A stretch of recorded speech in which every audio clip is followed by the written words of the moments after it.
ကျွန်တော်တို့ပြည်စုံပါကျွန်တော်ကဗဘဲထဲမှာနေပါတယ်လက်ရှိလုပ်နေတာတော့စေဝါနဲ့ပတ်သက်တဲ့လက်ကားဆိုင်လေးဖွင့်လာပါတယ်ဆရာစီကိုရောက်လာတဲ့ရည်ရွယ်ချက်ကတော့ကျွန်တော်ကထဲဘက်ကိုကူးပြောင်းသွားတယ်နောက်ခြေလမ်းတစ်ခုထပ်သစ္စာတဲ့ပုံမှာ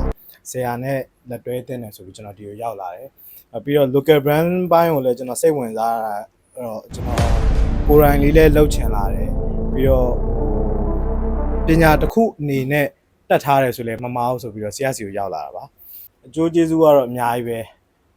အဓိကကတော့ဆရာကစတင်သွားတာမဟုတ်ပါဘူးဆရာကလက်တွေ့ကြကြအပြင်မှာကျွန်တော်တို့နေထိုင်ပုံတွေစ조사ပုံတွေ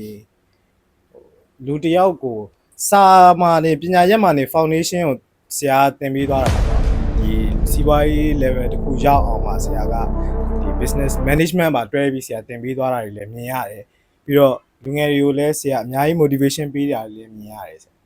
အားလုံးဒီမှာရှိတဲ့မိတ်ဆွေတွေအားလုံးကလည်းတကယ်ကို second family တခုလိုပဲပေါ်ရွေပြီးတော့လုပ်ငန်းစဉ်မှာလည်းစာတင်နေတဲ့အချိန်မှာလည်းအားလုံးတိုင်းမင်းပေါ်ရွေနဲ့ရှိကြတယ်ပြီးတော့ဆရာကလည်းတေချာမျှဝေပြီးတဲ့ပုံမှာအားလုံးကလည်းအဆင်ပြေပါတယ်ဆရာကတကယ်ကို